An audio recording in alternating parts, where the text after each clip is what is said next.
नमस्कार मित्रों, history research point पर आप सभी का स्वागत करता हूं।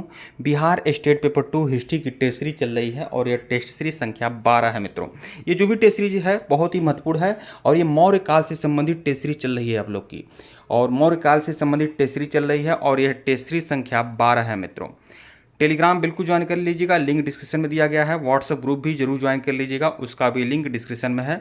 और इसके पहले का वीडियो नहीं देखे हैं तो प्लेलिस्ट में जाइएगा, Bihar state paper 2 history test के नाम से प्लेलिस्ट बनी हुई है, जाकर उसको देखिएगा। प्रश्न संख्या 21 देखिएगा, अशोक ने जनपदी न्यायालय में न्यायाधीश को क्या कहा? तो अशोक ने जनपदी न्यायालय में न्यायाधीश को जो कहा वह क्या कहा? तो वह राजुक कहा। राजुक विकल्प ए जो है वह आपका सही है। आइए थोड़ा सा इसका बदल दिया जा रहा है, विकल्प ए जो है वह आपका सही है, आपका राजुक। अशोक के समय जनपदी न्यायालय के न्यायाधीश को राजुक कहा जाता था। प्रश्न 22 देखिएगा, मौर्य शासन की सबसे छोटी सेना इकाई कौन थी? मौर्य प्रशासन की जो सबसे छोटी सेना इकाई होती थी वह 10 ग्राम का गोप होता था। 10 ग्राम का गोप, ठीक है।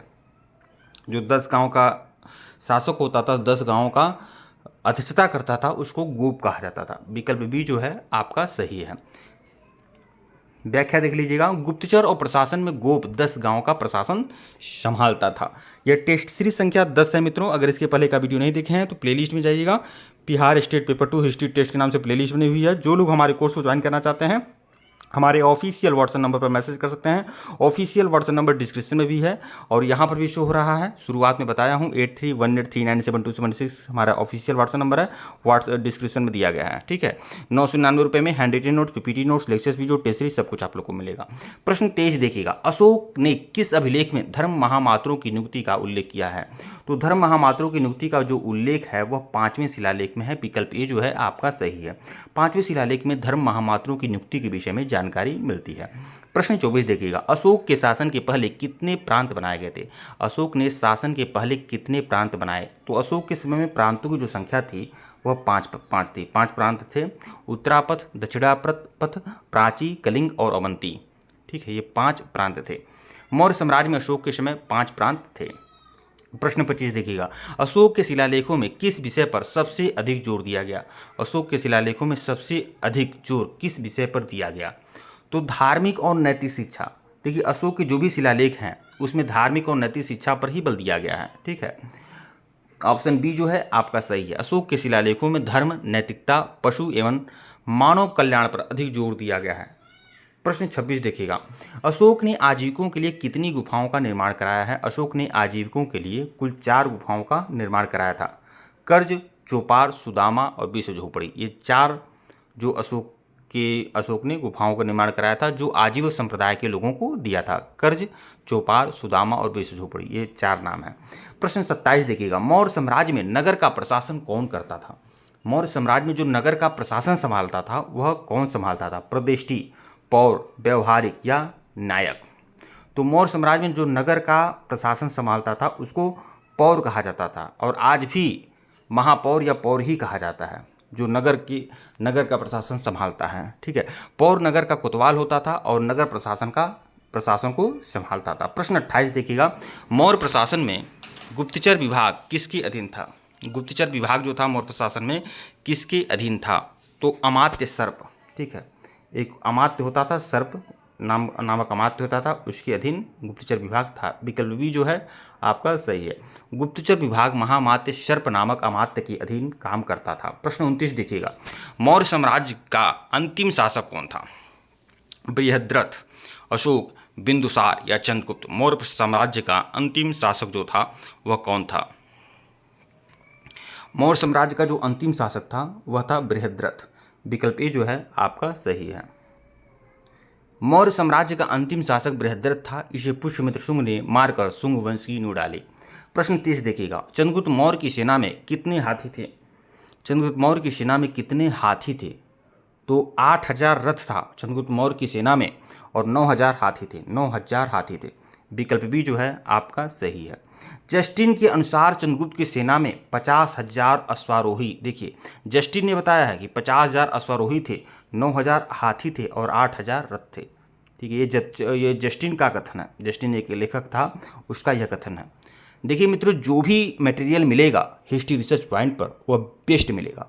अगर आप परीक्षा होने तक फॉलो कर लिए तो परीक्षा में बेहतरीन परिणाम देखने को मिलेगा, इससे आपको बहुत ही फायदा होगा। ठीक है, प्रश्न 31 देखिएगा, पाटलिपुत्र के महल का निर्माण किस सामग्री से हुआ है?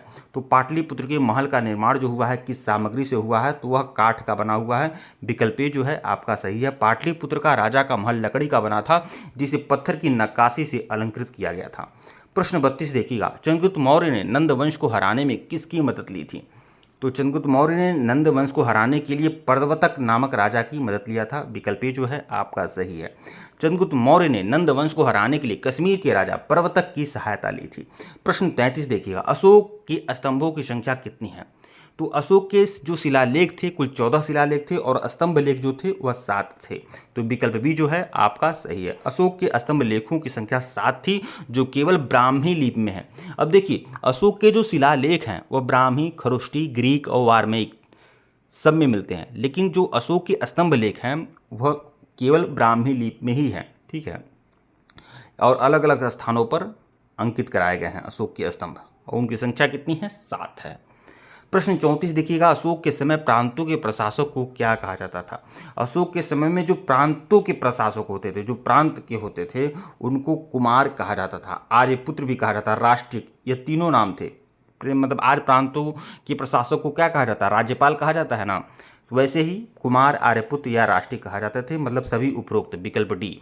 ठीक है, ये सभी उपनाम से बुलाया जाता था। प्रांतों के प्रशासक को कुमार, आर्यपुत्र और राष्ट्रिक कहा जाता था। प्रश्न 35 देखिएगा, अशोक का सबसे छोटा स्तंभलेख कौन सा है? तो सबसे छोटा जो स्तंभलेख है अशोक का वह रूमिनदेई स्तंभलेख है। ठीक है, जो लुम्बिनी में है। विकल्प ए जो है आपका सही है। रूमिनदेई स्तंभलेख सबसे छोटा है, जिसमें लुम्बिनी में धम्म यात्रा के दौरान भू राजस्व की दर घटाने की घोषणा की गई है। ठीक है, प्रश्न 36 देखिएगा, प्रश्न 36, टेलीग्राम बिल्कुल ज्वाइन करिएगा, लिंक डिस्क्रिप्शन में दिया गया है, व्हाट्सएप ग्रुप भी ज्वाइन कर लीजिएगा। प्रश्न 36 देखिएगा, अशोक के समय साम्राज्य में मुख्यमंत्री एवं पुरोहित की नियुक्ति से पहले क्या किया जाता था? तो देखिए, अशोक के साम्राज्य में जब भी कोई मुख्यमंत्री या पुरोहित की नियुक्ति की जाती थी तो एक विशेष प्रकार का वेरिफिकेशन किया जाता था, जिसका नाम था उपधा परीक्षण। नाम था उपधा परीक्षण। विकल्प ए जो है आपका सही है। मुख्यमंत्री और पुरोहित की नियुक्ति से पहले उनके चरित्र और क्षमता की जांच उपधा परीक्षण द्वारा की जाती थी। प्रश्न 37 देखिएगा, अशोक के समय मंत्रिपरिषद में सदस्यों की संख्या कितनी थी? अशोक के समय में मंत्रिपरिषद में जो सदस्यों की संख्या होती थी वह कितनी थी? तो 12, 16, 20 हुआ करती थी। सदस्यों की संख्या जो थी वह 12, 16 और 20 हो सकती थी। इसका अध्यक्ष मंत्री होता था। ठीक है, प्रश्न 38 देखिएगा, अशोक के शिलालेखों में धम्म घोष की घोषणा की गई है। किस शिलालेख में धम्म घोष की बात की गई है? तो चौथे शिलालेख में, अशोक के चौथे शिलालेख में धम्म घोष की बात की गई है। और धम्म महामात्रों की नियुक्ति किस शिलालेख में है? किस शिलालेख में प्रावधान किया गया है? तो 5वें शिलालेख में है। और धम्म घोष की जो घोषणा किया गया है वह चौथे शिलालेख में किया गया है। चौथे शिलालेख में भेरी घोष की जगह धम्म घोष की घोषणा की गई है। प्रश्न 39 देखिएगा, अशोक के अभिलेखों में कौन सा शिलालेख कलिंग युद्ध का वर्णन करता है? तो 13वें शिलालेख में कलिंग युद्ध का वर्णन मिलता है। विकल्प ए जो है आपका सही है। 13वें शिलालेख में कलिंग युद्ध का वर्णन और अशोक के हृदय परिवर्तन की बात कही गई है। प्रश्न 40 देखिएगा, अशोक के अभिलेख में प्रथम पृथक शिलालेख में क्या घोषणा किया गया है? अशोक के अभिलेख में अशोक का जो पहला अभिलेख है, प्रथम पृथक शिलालेख है, उसमें यह कहा गया है कि सभी मनुष्य मेरे बच्चे हैं। ये बातें कही गई है। विकल्प ए जो है आपका सही है। इस शिलालेख में अशोक ने मानवता और सभी मनुष्यों के समान अधिकारों की घोषणा की है। ठीक है मित्रों, वीडियो को लाइक और चैनल को सब्सक्राइब करिएगा, टेलीग्राम को बिल्कुल ज्वाइन करिएगा, व्हाट्सएप ग्रुप को भी ज्वाइन कर लीजिएगा। और जो लोग हमारे कोर्स को ज्वाइन करना चाहते हैं हमारे ऑफिशियल व्हाट्सएप नंबर पर मैसेज कर सकते हैं। हमारा जो ऑफिशियल व्हाट्सएप नंबर है डिस्क्रिप्शन में है, यहाँ पर भी शो हो रहा है। 8318397276 हमारा ऑफिशियल व्हाट्सएप नंबर है। 999 रुपये का कंप्लीट कोर्स है। लगभग 3000+ MCQ फुल एक्सप्लेनेशन के साथ PDF दूंगा, hand retain notes, PPT notes, lectures video सब कुछ आप लोगों को उपलब्ध मिलेगा। अगर परीक्षा होने तक अगर आप लोगों ने हमारे द्वारा जो भी मटेरियल मिल रहा है हिस्ट्री रिसर्च पॉइंट के द्वारा, अगर सभी मटेरियल को अगर आप लोगों ने अच्छे से फॉलो कर लिया, नोट्स को फॉलो कर लिया, तो परीक्षा में आप सफल होंगे ही होंगे। लगभग 600 से 650 लोग इनरोल हुए थे पिछली बार हमारे कोर्स में और सभी के सभी लोग सफल हुए, इसलिए आप भी लोग ज्वाइन कर सकते हैं। हमारा ऑफिशियल व्हाट्सएप नंबर डिस्क्रिप्शन में भी है, यहाँ पर भी शो हो रहा है। धन्यवाद आप लोग को।